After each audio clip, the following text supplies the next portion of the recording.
Shalom, shalom, selamat pagi masyarakat iman yang dikasihi oleh Tuhan. Kita bersyukur untuk kebaikan Tuhan. Kita kembali menjalani hari ini dengan kebaikan-kebaikannya.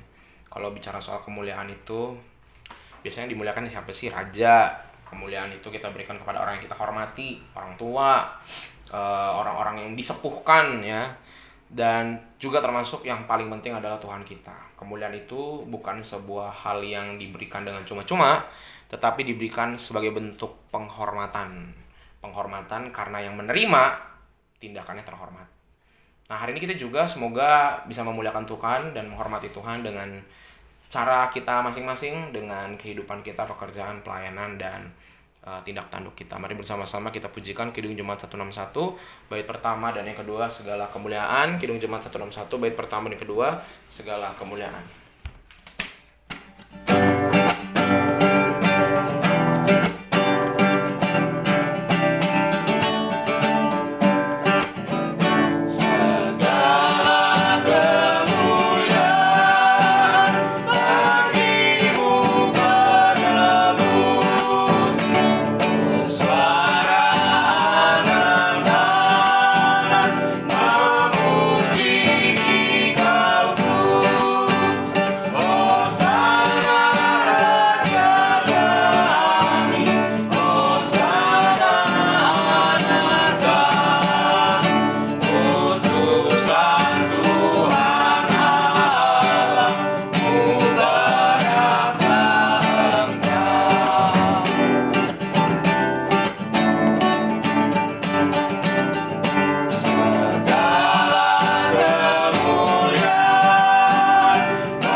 Bapa di sorga, terima kasih ya Tuhan kalau kami boleh beristirahat semalam dengan baik. Dan terima kasih kalau pagi ini Engkau kembali membangunkan kami Tuhan. Terima kasih ya Tuhan, terima kasih untuk hari yang indah ini. Saat ini Tuhan, sebelum kami memulai segala aktivitas kami mau duduk di bawah kaki-Mu Tuhan, mendengarkan firman-Mu, merenungkannya, dan terlebih melakukannya dalam kehidupan kami. Berfirmanlah Tuhan, sesungguhnya kami siap mendengar. Hanya di dalam nama Tuhan Yesus kami berdoa. Amin. Bahan firman Tuhan yang akan kita baca dari 2 Raja-Raja 10 ayat 18 sampai 36. 2 Raja-Raja 10 ayat 18 sampai 36. Kemudian Yehu mengumpulkan seluruh rakyat lalu berkata kepada mereka, apapun Ahab masih kurang beribadah kepada Baal, tetapi Yehu mau lebih hebat beribadah kepadanya. Oleh sebab itu, panggillah menghadap aku semua nabi Baal, semua orang yang beribadah kepadanya, dan semua imamnya. Seorang pun tidak boleh tidak hadir, sebab aku hendak mempersembahkan korban yang besar kepada Baal. Setiap orang yang tidak hadir tidak akan tinggal hidup. Tetapi perbuatan ini adalah akal Yehu supaya ia membinasakan orang-orang yang beribadah kepada Baal. Selanjutnya Yehu berkata, tentukanlah hari raya, perkumpulan kudus bagi Baal, lalu mereka memaklumkannya. Yehu mengirim orang ke seluruh Israel, maka datanglah seluruh orang yang beribadah kepada Baal, tidak seorang pun yang ketinggalan. Lalu masuklah semuanya ke dalam rumah Baal, sehingga rumah itu penuh sesak dari ujung ke ujung. Kemudian berkatalah Yehu kepada orang yang mengepalai gudang pakaian, keluarkanlah pakaian untuk setiap orang yang beribadah kepada Baal, maka dikeluarkannya lah pakaian bagi mereka. Sesudah itu masuklah Yehu dan Yonadab bin Rekhab ke dalam rumah Baal. Lalu berkatalah ia kepada orang-orang penyembah Baal di situ, periksalah dan lihatlah supaya jangan ada di antara kamu di sini seorang pun dari hamba-hamba Tuhan, melainkan hanya orang-orang yang beribadah kepada Baal. Lalu masuklah mereka untuk mempersembahkan korban sembelihan dan korban bakaran. Adapun Yehu telah menempatkan 80 orang di luar dan berkata, "Siapa yang membiarkan lolos seorang pun dari orang-orang yang kuserahkan ke dalam tanganmu, nyawanya lah ganti nyawa orang itu."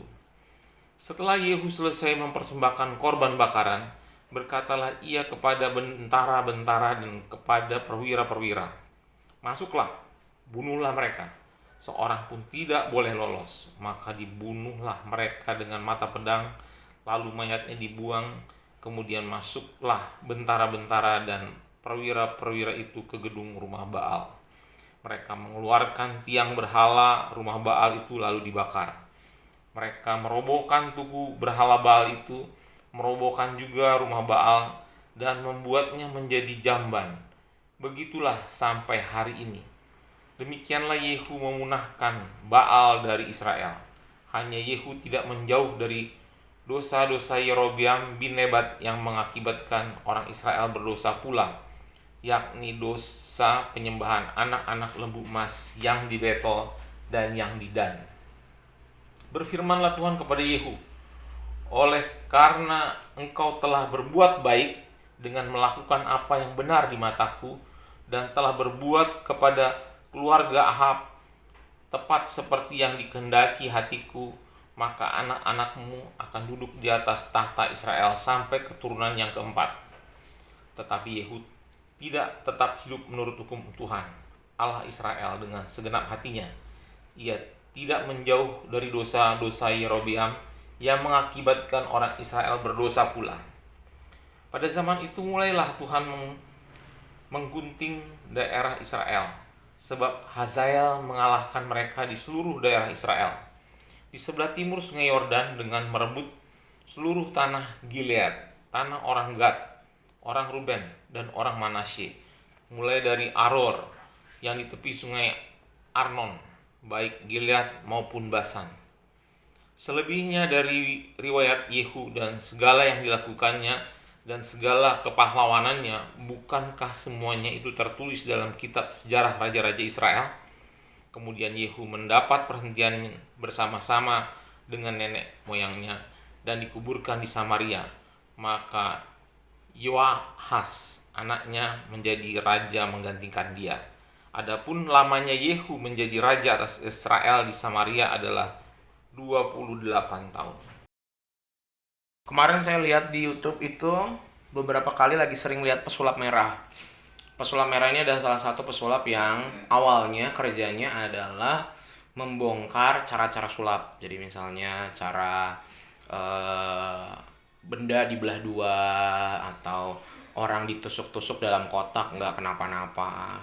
Dari membuka rahasia pesulap, berikutnya dia membuka rahasia para dukun. Itu sempat tuh di TV-TV dia nantangin dukun, dan dukun pun ternyata ada komunitas dukun Indonesia yang juga bilang, "Hati-hati kamu menantangi kami akan kirim santet ke kamu." Dan buktinya pesulap merah sampai hari ini masih hidup, dan justru malah lebih ekstrem lagi, dia tampil di Deddy Corbuzier podcast, bahkan di beberapa talk show menunjukkan cara kerja dukun. Nah, salah satunya tentang jenglot ya. Jenglot kan kayak makhluk gaib gitu ya, bentuknya kecil. Nah, ternyata itu ada yang menjual, dan jual itu si jenglotnya itu udah dipasangin kayak semacam lampu LED, jadi kalau dipencet di bagian tertentu menyala, seolah-olah nyala, dan dijual itu, orang bisa jual itu puluhan juta pegangan jenglot untuk membawa keberuntungan. Ada lagi dia juga pernah cerita juga tentang susuk, pernah dia cerita tentang macam-macam, dan ternyata itu semua barang-barang tidak ada yang gaib, semuanya adalah barang buatan manusia pakai baterai.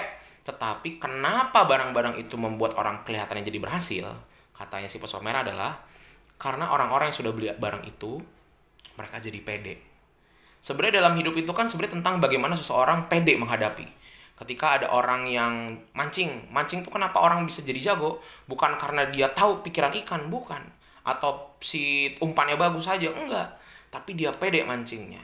Jadi kepercayaan diri mempengaruhi seseorang untuk bisa mengambil tindakan-tindakan yang menguntungkan untuknya.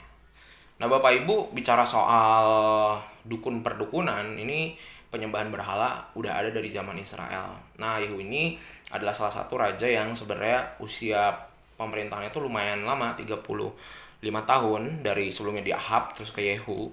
Dan Yehu juga jatuh bangun, ada bagus ada jeleknya. Dia menghancurkan beberapa penyembahan berhala begitu ya, dan dia dengan rencana dan eksekusi dia berantakin semua kuil-kuil, patung-patung. Tapi rupanya dia masih berpegang pada satu, lembu emas. Nah, lembu emas ini sudah ada dari zamannya Harun dan Musa. Lembu emas ini adalah salah satu berhala yang ada di wilayah dari Mesir tuh, ada lembu emas juga. Itu sebenarnya kepercayaan dari Mesir kuno, tapi juga di beberapa wilayah daerah semenanjung Arab itu ada beberapa suku yang menyembah dewa kesuburan.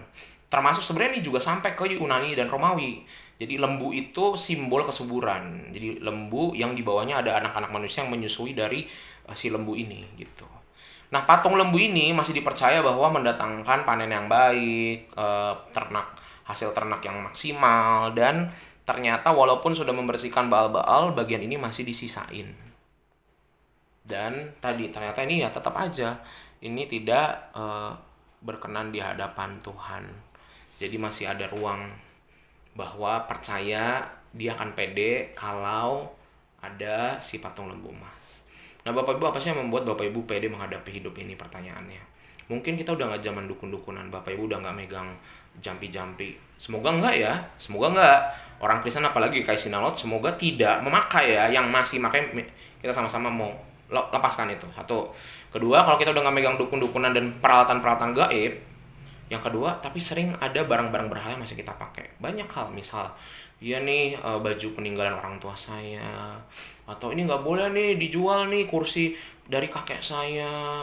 Hal-hal yang kita anggap sakral banget, penting banget, atau ada benda-benda dari orang-orang yang kita sayang, yang sebenarnya kita udah nggak butuhkan, atau bahkan itu dijadi hal nggak baik buat kita, tapi kita simpen sampai bulukan, itu juga jadi berhala.